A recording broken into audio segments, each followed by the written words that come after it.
உங்க விஜய் உயிர் என்ன வரனா விஜய் உங்க விஜய் எளியவன் குரல்தான் விஜய் உங்க விஜய் தனியால் இல்ல கடல்னா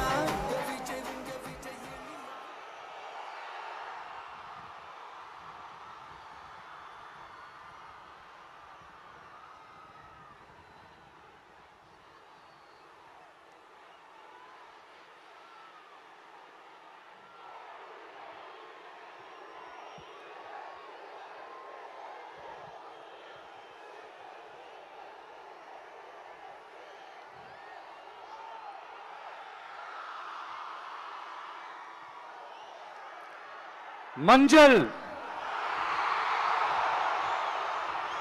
மஞ்சள்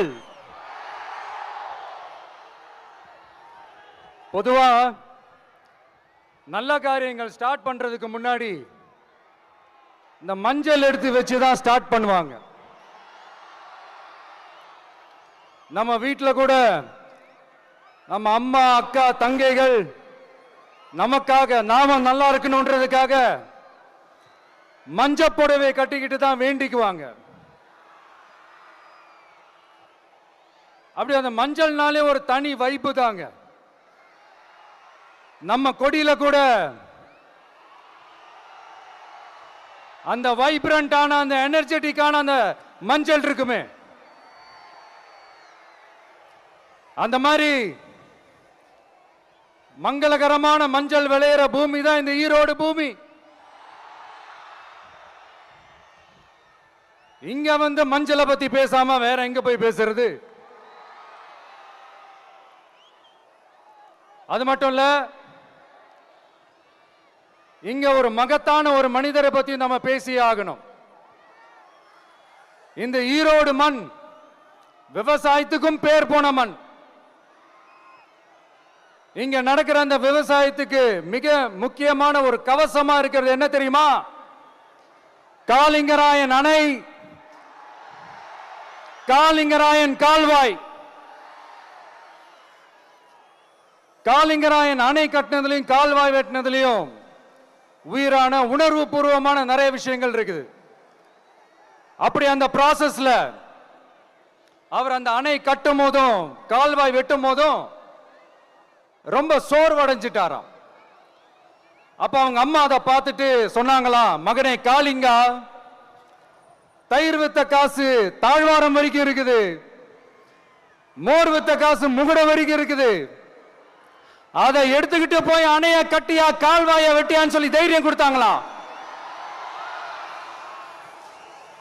பெத்த அம்மா கொடுக்கிற அந்த தைரியம் இருக்கு பாருங்க, அதை தாண்டி வேற எதுவுமே கிடையாதுங்க. ஒரு மனுஷனால எதையும் சாதிச்சு காட்ட முடியும். அப்படி ஒரு தைரியத்தை தான் இப்ப நீங்க என்னுடைய அம்மா அக்கா தங்கைகள் நண்பா நண்பிகள் தோழர்கள்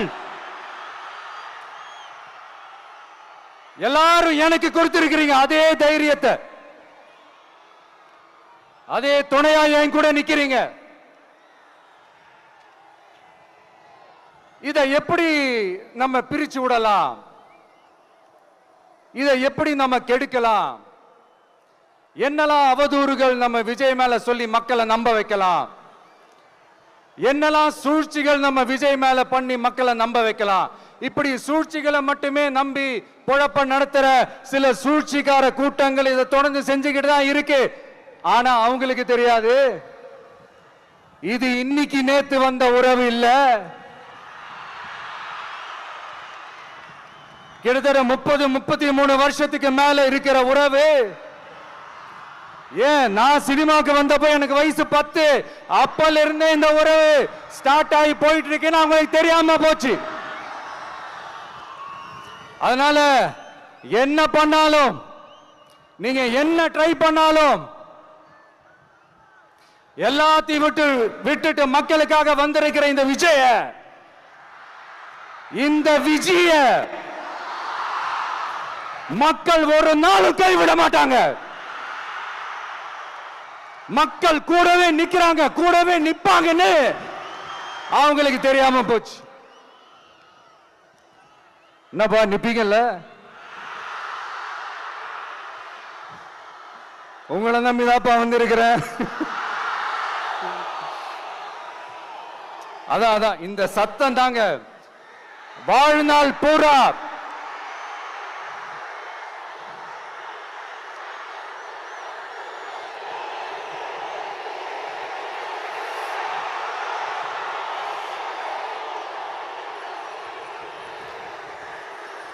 வாழ்நாள் பூரா உங்களுக்கு நன்றியோடவே இருப்பேன். இப்போ நம்ம காளிங்கராயன் அவர்கள் அணையை கட்டுறதுக்காக பவானிக்கு போய் பார்க்கும்போது ஒரு இடத்துல ஒரு பாம்பு வந்து உட்கார்ந்துச்சான், படுத்துச்சான். அது படுத்த இடத்துல தான் அவர் அணையை கட்ட ஸ்டார்ட் பண்ணாராம்.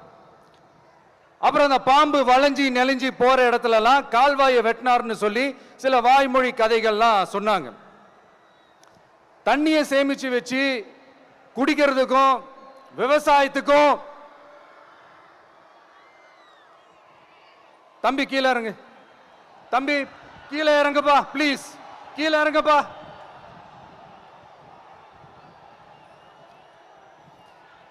Okay, thank you thank you. கீழே இறங்குங்க, கீழே இறங்குப்பா. நீ இறங்கினாதான் முத்தம் கொடுப்பேன்.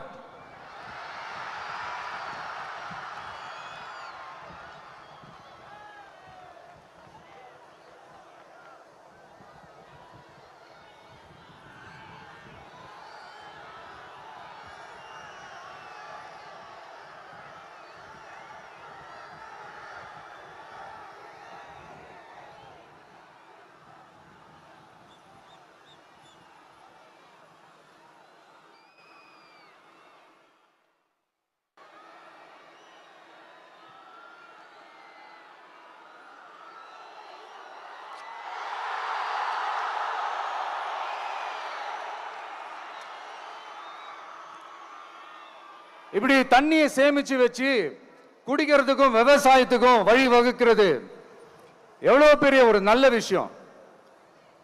சோ இந்த மாதிரி நல்ல விஷயங்கள்லாம் செஞ்சிட்டு கதைகள் சொன்னா பரவாயில்ல, எதுவுமே செய்யாம கதைகளை மட்டும் அடிச்சு விடுறது எப்படி? அத்திக்கடவு அவிநாசி திட்டத்தை இன்னும் விரிவுபடுத்தினா அந்த 3 மாவட்டத்தில் இருக்கிற லட்சக்கணக்கான மக்களுக்கு எவ்வளவு பிரயோஜனமா இருக்கும். எத்தனையோ லட்சம் ஏக்கர் நிலங்கள்ல விவசாயம் நடத்தினா எவ்வளவு பிரயோஜனமா இருக்கும். ஏன் அதெல்லாம் பண்ண மாட்டேன்றீங்க? வள்ளுவர் கோட்டத்துக்கு காட்டுற அக்கறைய இங்க மக்கள் வாழ்வாதாரத்தில் கொஞ்சம் காட்டலாம்ல, ஏன் காட்ட மாட்டேன்றீங்க? இங்க என்ன கவர்மெண்ட் நடத்துறாங்களா இல்ல கண்காட்சி நடத்துறாங்களா? இந்த 21ஆம் நூற்றாண்டிலே மக்களை பத்தி எதுவுமே யோசிக்கிறது இல்ல. ஆனா அந்த காலத்திலேயே இது எல்லாத்தையும் பத்தி யோசிச்ச மக்களை பத்தி, குடிக்கிற தண்ணியை பத்தி, விவசாயத்தை பத்தி, அணை கட்டுறதை பத்தி, கால்வாய் வெட்டுறதை பத்தி, இதெல்லாம் எங்கிருந்து? பவானியிலிருந்து நொய்யலாறு வரைக்கும் கால்வாய் வெட்டி இது எல்லாத்தையும் பத்தி யோசிச்ச காளிங்கராயன் அவர்களுக்கு கோடி கும்பிடு போட்டாலும் பார்த்தாதுங்க. இப்படி அந்த காலத்துல இருந்த ஒரு ஹீரோவை பத்தி பேசிட்டு இந்த காலத்துல, அதாவது 1920th செஞ்சுரியில இருந்த ஒரு ஹீரோவையும் பத்தி நம்ம பேசி ஆகணும்ல. ஒருத்தர் இலகிய மனம் கொண்ட ஹீரோனா இன்னொருத்தர் இரும்பு மாதிரி அயன் மேன் தான். எஸ், நம்ம ஈரோடு கடப்பாறை தான்.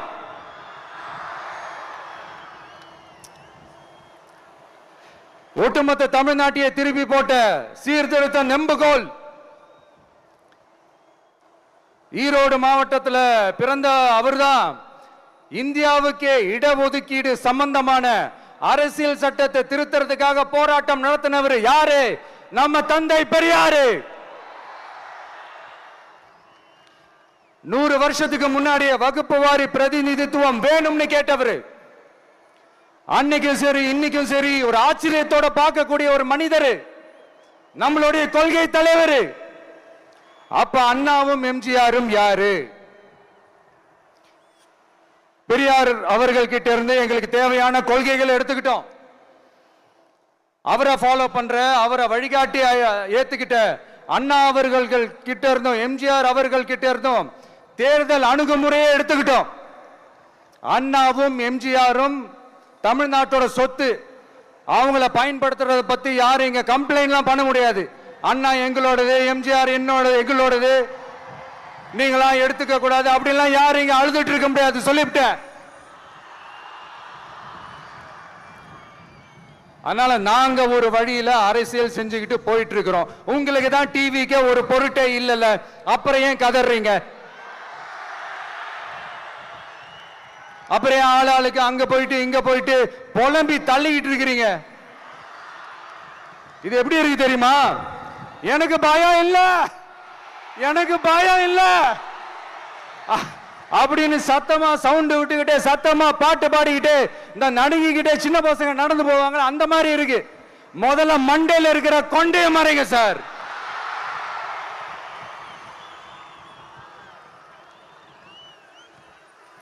சும்மா மாறு வேஷத்துல மறு வச்சுக்கிட்டு மீடியா ஆளு, ரேடியோ ஆளுன்னு இவங்க ஆளுங்களே மாத்தி மாத்தி அனுப்பிக்கிட்டு, இதெல்லாம் என்ன மக்களுக்கு தெரியாதுன்னு நினைச்சிட்டு இருக்கீங்களா? மக்கள் எல்லாத்தையும் உன்னிப்பா கவனிச்சிட்டு இருக்காங்க. அதனாலதான் சொல்றேன், உங்களுக்கு நீங்க கொள்ளையடிச்சு வச்சிருக்கிற காசு தான் துணை, ஆனா எனக்கு என் மேல எல்லையில்லா பாசம் வச்சிருக்கிற இந்த மாசு தான் துணை.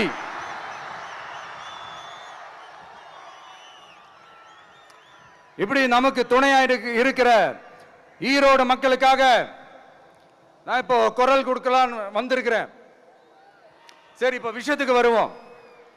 பெரியார் அவர்கள் கிட்ட இருந்த அந்த செல்வாக்கையும் அந்த பதவிகளையும் அந்த பவரையும் வச்சுக்கிட்டு அவர் என்ன சொன்னார் தெரியுமா? இவ்வளவு செல்வாக்கு, இவ்வளவு பதவிகள், இவ்வளவு பவர் இருந்தோம் நான் ஒரு 5 பைசா காசு சம்பாதிச்சிருப்பேனா? எனக்கோ இல்ல என் குடும்பத்துக்கோ பட்டங்கள் வேணும், பதவி வேணும்னு ஏதாவது கேட்டிருப்பேனா? இல்ல ஏதாவது லாபம் பார்த்திருப்பேனா? இல்ல எதுக்காவது ஆசைப்பட்டிருப்பேனா? ஆனா அவர் பேரை சொல்லிக்கிட்டு, அவருடைய கொள்கையை ஃபாலோ பண்றதா சொல்லிக்கிட்டு இப்ப ஆட்சியில இருக்கிறவங்க என்னெல்லாம் செய்யறாங்கன்னு.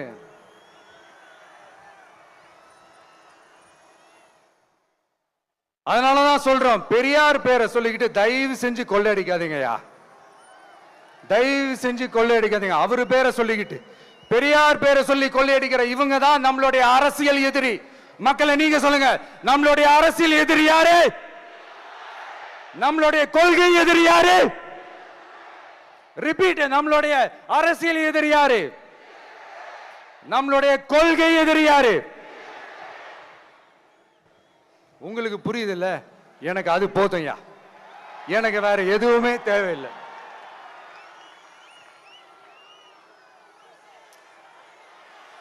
அதனாலதான்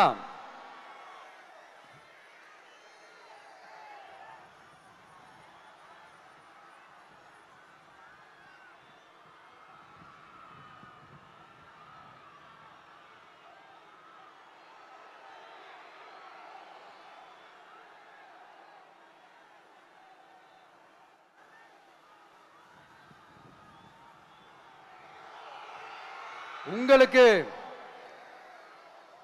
நம்மளை பத்தி, நம்ம அரசியலோட, நீங்க எல்லாரும் என்னோட அரசியலோட கனெக்டடா இருக்கீங்கன்றது ரொம்ப தெளிவா தெரியுது.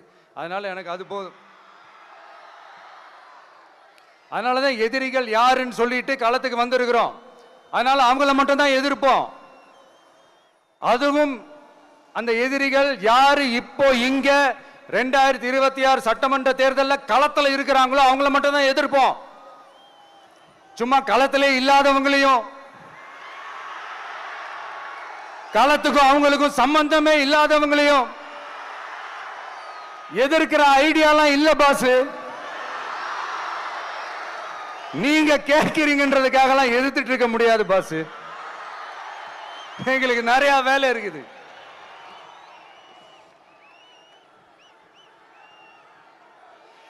எத்தனை எத்தனை பொய்யான வாக்குறுதிகள்.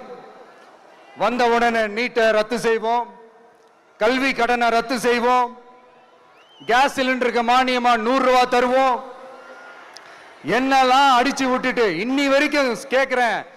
இதெல்லாம் சொன்னாங்களே, செஞ்சாங்களா? இவங்க எப்பவுமே இப்படிதான், சொல்றது ஒண்ணு செய்யறது ஒண்ணு. திமுகவும் பிரச்சனைகளும் ஃபெவிகால் போட்டு ஓட்டின ஃப்ரெண்ட்ஸ் மாதிரி ஒன்னில இருந்து ஒன்ன பிரிக்கவே முடியாது. இது இப்போ ஈரோடு பகுதியில் இருக்கிற பிரச்சனையை பத்தி பேசுவோம். பெரியார் பேரை மட்டும் சொல்லிக்கிட்டு எப்படி அவரோட கொள்கைகளுக்கு எதிராக செயல்படுறாங்களோ அப்படிதான் இந்த மஞ்சள் நகரத்தோட மஞ்சளுக்கும் ஒண்ணும் பண்ணல, மஞ்சள் விவசாயிகளுக்கும் ஒண்ணும் பண்ணல. ஆராய்ச்சி மையம், சிறப்பு மையம்னு கோடி கோடியா டெண்டர் விட்டாங்க, பேருக்கு கட்டிடத்தை கட்டினாங்க. ஆனா உலகமே போட்டி போட்டு வாங்குற மஞ்சளை மதிப்பு கூட்டி விற்பனை செய்ய, அதாவது அதோட வேல்யூ இன்க்ரீஸ் பண்ணி நம்ம விவசாயிகளுக்கும் இந்த மாவட்ட மக்களுக்கும் நன்மை செய்ய இதுவரைக்கும் என்ன செஞ்சிருக்காங்கன்னு யோசிச்சு பார்த்தா ஒரு பெரிய ஜீரோ தான். கரும்பு நெல்லுக்கு அரசாங்கம் விலை பிக்ஸ் பண்றாங்க, அதையும் ஒழுங்கா பண்றதில்ல, ஒவ்வொரு முறையும் பிரச்சனை. அங்க நெல் கொள்முதல் செய்யறதுல ஊழல். சரி, நாம கஷ்டப்பட்டு விளைய வச்சது வீணா போக கூடாதுன்னு நினைச்சு நம்ம விவசாயிகள் கேட்கிற லஞ்சத்தை கொடுத்தாலும் அதுக்கப்புறம் கூட அந்த கொள்முதல் ஒழுங்கா நடக்கிறது இல்லை. அதையும் தாண்டி ஏதோ ஒரு விலை விவசாயிகளுக்கு கிடைக்குது. அப்படிலாம் இல்லாம ஒழுங்கா நேர்மையா நம்ம மஞ்சளுக்கும் நியாயமான விலை பிக்ஸ் பண்ணி தரமான விதைகளை கொடுத்தா என்ன குறைஞ்சா போயிடுவாங்க? இதெல்லாம் யோசிக்கிறதுக்கு அவங்களுக்கு நேரமே இல்லை.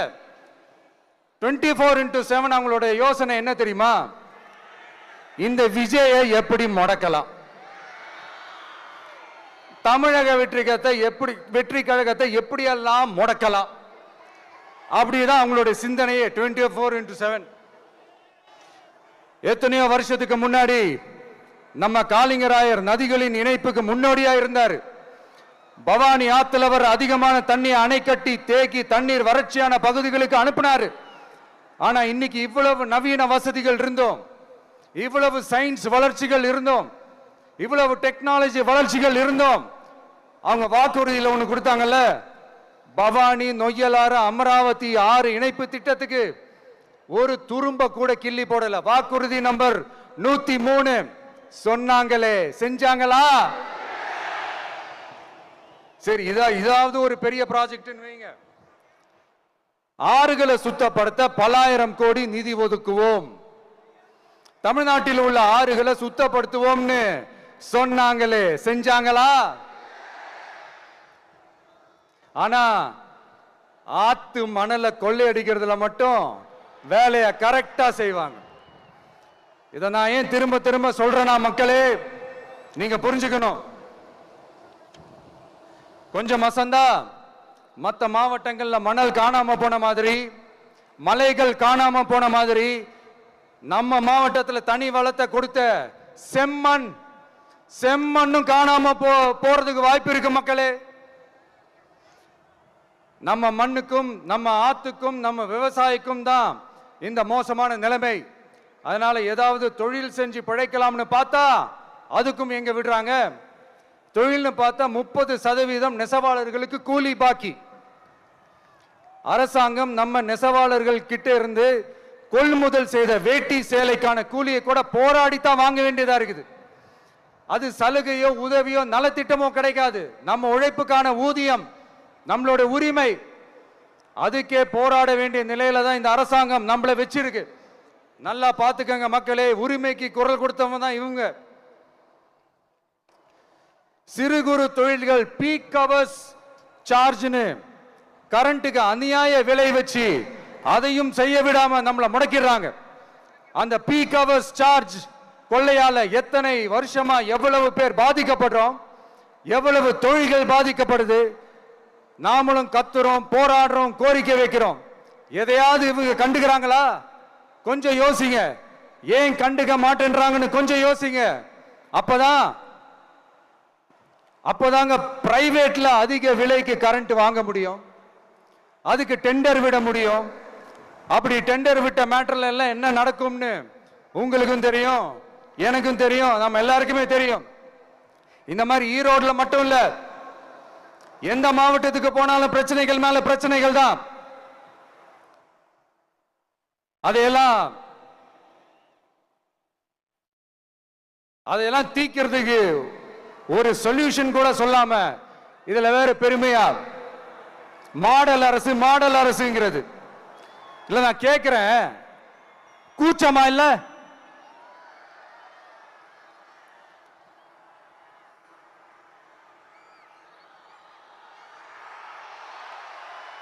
இதெல்லாம் கேட்டா அப்படியே நம்ம பக்கம் யூட்டர்ன் அடிச்சு வந்துருவாங்க. விஜய் என்ன அரசியல பேச மாட்டேன்றாரு, விஜய் என்ன சினிமா டயலாக் மாதிரி பேசுறாரு, விஜய் என்ன பஞ்ச் டயலாக் பேசுறாரு, விஜய் என்ன 10 நிமிஷம் தான் பேசுறாரு, 9 நிமிஷம் தான் பேசுறாரு. நான் எத்தனை நிமிஷம் பேசினா உங்களுக்கு என்ன சார்? நான் எப்படி பேசினா உங்களுக்கு என்ன சார்? உள்ள விஷயம் என்னன்னு பாருங்க சார். ஒவ்வொரு மாவட்டத்துக்கும் போய் மக்கள் ஃபேஸ் பண்ற பிரச்சனைகளை எடுத்து பேசிட்டு இருக்கிறேன். பின்ன அது அரசியல் இல்லாம வேற எதுதான் அரசியல்? உங்களை மாதிரி தனிப்பட்ட முறையில தரக்குறைவா அசிங்கமா பேசுறதுதான் அரசியல்னா அந்த அரசியல் நமக்கு வராது. வராதுன்னா நல்லாவே வரும். உங்களை விட எனக்கு அது நல்லாவே வரும். வேணான்னு விட்டு வச்சிருக்கிறோம். அப்புறம் உங்களுக்கு நமக்கு என்ன வித்தியாசம்? காஞ்சிபுரத்தில் நாம பேசும்போது இந்த மாதிரி உங்களால் அமைக்கப்பட போற ஆட்சியில நம்ம ஆட்சிக்கு வந்த உடனே என்னெல்லாம் செய்ய போறோம்ன்றது சிலது சொன்னோம். அதையெல்லாம் தப்பா புரிஞ்சுக்கிட்டு இப்போ சொல்றேன், விளக்கமா சொல்றேன், நான் சலுகைகளுக்கு எதிரானவன் கிடையாது. மக்களுக்கான சலுகைகளை இலவசம்னு சொல்லி அசிங்கப்படுத்துறதுல எனக்கு உடன்பாடு கிடையாது. மக்கள் காசுல மக்களுக்கு செய்யறது எப்படி இலவசம்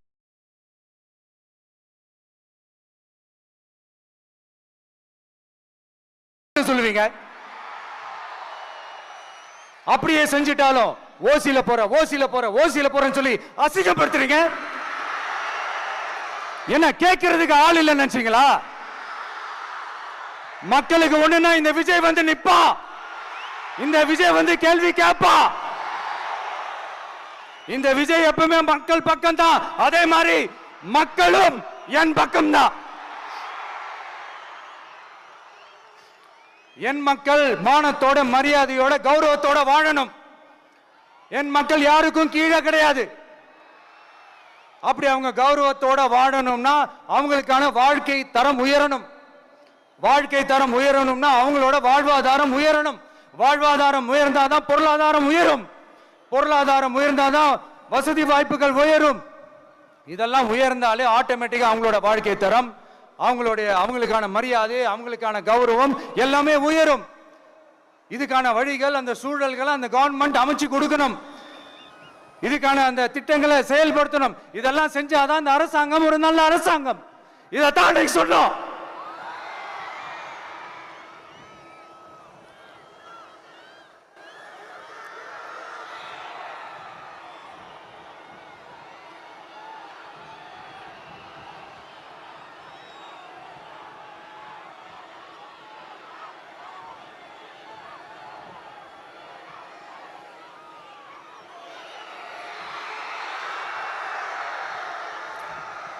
இதைத்தான் இன்னைக்கு சொன்னோம். உடனே சொன்னா மட்டும் போதுமா? எப்படி செயல்படுத்துவீங்க? நாங்க என்ன வாயிலே வடை சுடுறதுக்கு டிஎம்கேவா? டிவிகேடா?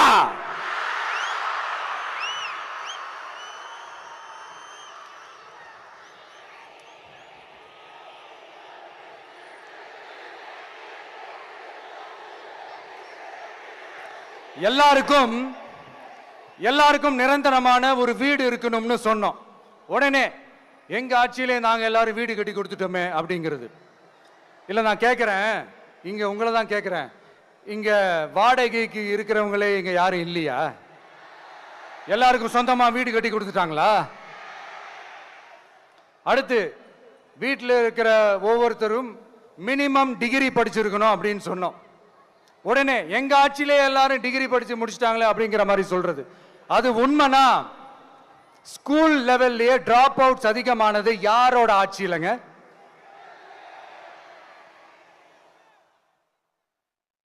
பசங்க பிள்ளைங்க யாரும் ஸ்கூல்ல சேரலன்னு சொல்லிட்டு எனக்கு தெரிஞ்சு 207 கவர்மெண்ட் ஸ்கூல்ஸ் மூடினது யாரோட ஆட்சியிலங்க? இதுல கல்வியில் சிறந்த தமிழ்நாடுன்னு டிராமா வேற. அடுத்து குடும்பத்துல ஒருத்தருக்கு நிரந்தரமான வருமானம் வரணும், வேலை வாய்ப்பு கிடைக்கணும் அப்படின்னா நாங்க கொடுக்காத வருமானமா, நாங்க கொடுக்காத வேலையா அப்படிங்கிறது. எத்தனையோ லட்சம் காலி பணியிடங்கள் நிரப்புவோம்னு வாக்குறுதி கொடுத்துட்டு ஆட்சிக்கு வந்தீங்களே, எத்தனை லட்சம் காலி பணியிடங்களை நிரப்புனீங்க? அட்லீஸ்ட் 1 லட்சம் காலி பணியிடங்களாவது நிரப்புனீங்களா? இதெல்லாம் சொல்லிட்டு மக்களை ஏமாத்துறது யாரோட ஆட்சியிலங்க? அடுத்து ரொம்ப முக்கியமா, பெண்களுக்கு பாதுகாப்பு இல்ல, சட்டம் ஒழுங்கு சரியா இல்லைன்னு சொன்னா தமிழ்நாட்டில் பெண்கள் பாதுகாப்பு தான் அதிகமா இருக்குதான். நீங்க சொல்லுங்க மக்களே, பெண்கள் பாதுகாப்பு இருக்கு?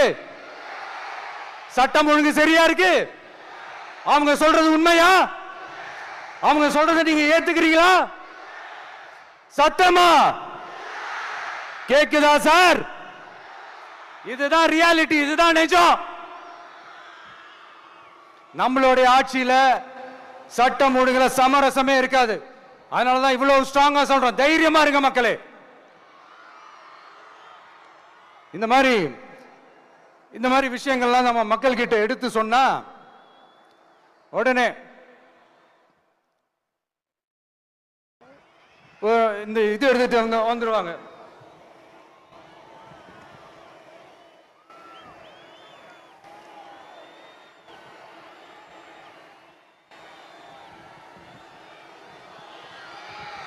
இந்த மாதிரி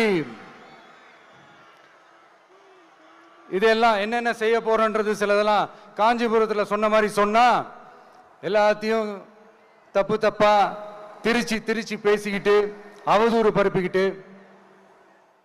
நான் கூட யோசிப்பேன், எம்ஜிஆர் அவர்களும் மேடம் ஜெயலலிதா மேடம் அவங்களும் ஒரே வார்த்தையில சொல்லி இந்த திமுகவை காலி பண்ணாங்கல்ல. நான் கூட யோசிப்பேன், ஏன் இவ்வளவு ஹார்ஷா பேசுறாங்க, ஏன் இவ்வளவு ஹார்ஷா அவங்கள திட்டுறாங்கன்னு யோசிச்சது உண்டு. இப்பதானே புரியுது. அவங்க 2 பேரும் சொன்னதை இப்ப நானும் ரிப்பீட் பண்றேன். திமுக ஒரு தீய சக்தி, திமுக ஒரு தீய சக்தி, திமுக ஒரு தீய சக்தி, திமுக ஒரு தீய சக்தி, தீய சக்தி, தீய சக்தி, தீய சக்தி. என் நெஞ்சில் குடியிருக்கும் ஈரோடு மக்களே,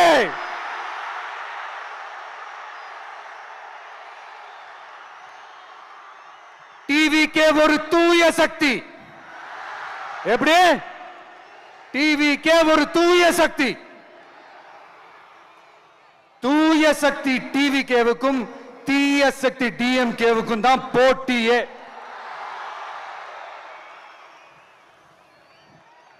என்ன முடக்கலாம்னு நினைக்கிறீங்க, ஆனா இந்த சத்தத்தை ஒரு நாள் உங்களால முடக்க முடியாது. மக்கள் விரோத திமுக அரசை வீழ்த்த மக்கள் சக்தியான நம்மளால மட்டும்தான் முடியும். அண்ணன் செங்கோட்டையன் அண்ணன் அவர்கள் நம்ம கூட வந்து சேர்ந்தது நமக்கு ஒரு மிகப்பெரிய ஒரு பலம். அந்த மாதிரி செங்கோட்டையன் அண்ணன் அவர்கள் மாதிரி இன்னும் நிறைய பேர் வந்து சேர இருக்கிறாங்க. அவங்க எல்லாருக்குமே அந்த உரிய அங்கீகாரத்தை கொடுப்போம். அது மட்டும் இல்ல, அப்புறம் இன்னொரு விஷயம் சொல்ல மறந்துட்டேன்.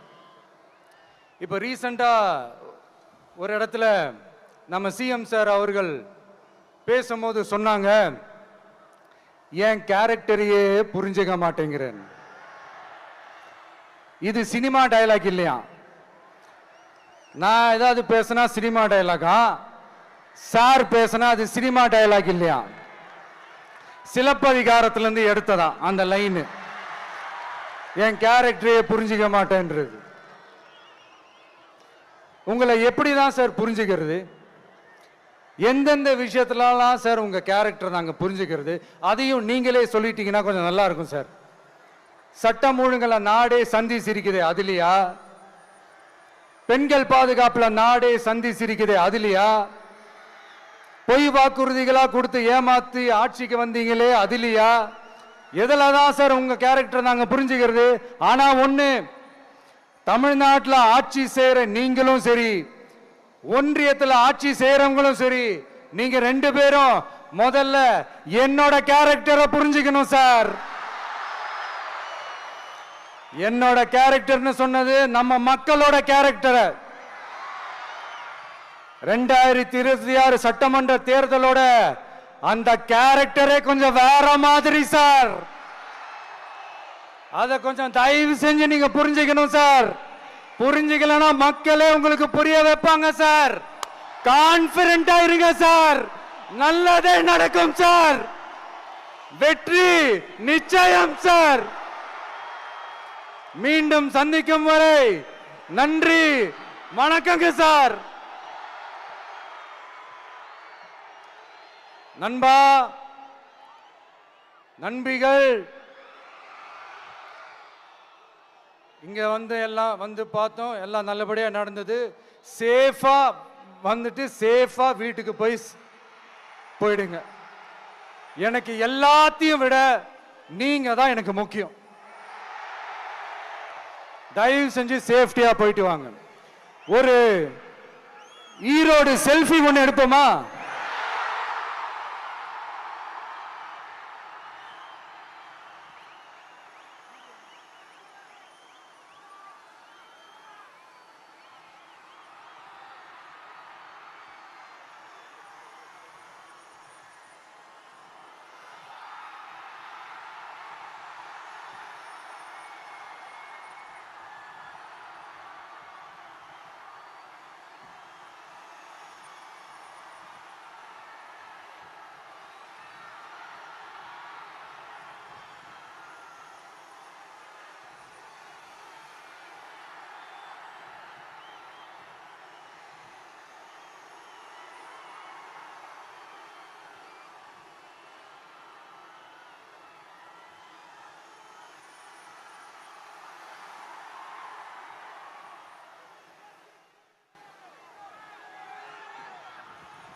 சென்ட் ஜோர்ஜ் கோட்டையில் முதலமைச்சராக தலைவர் வருவதற்காக அண்ணன் செங்கோட்டையிலும் செங்கோலை தருகிறார்.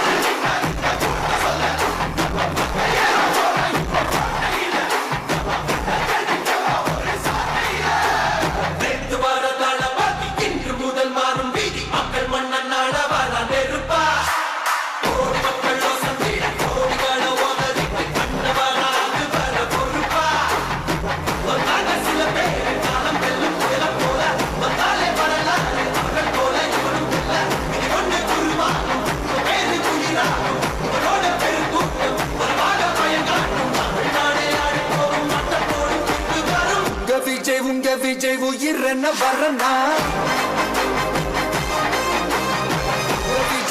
விஜய் எளியவன் குரல்னா? விஜய் தனியார் இல்ல கடல்னா? விஜய் எளியவன் குரல்னா? விஜய் தனியார் இல்ல கடல்னா? மக்கள் தானே மன்னர்களை உனக்கு காட்ட வரனா?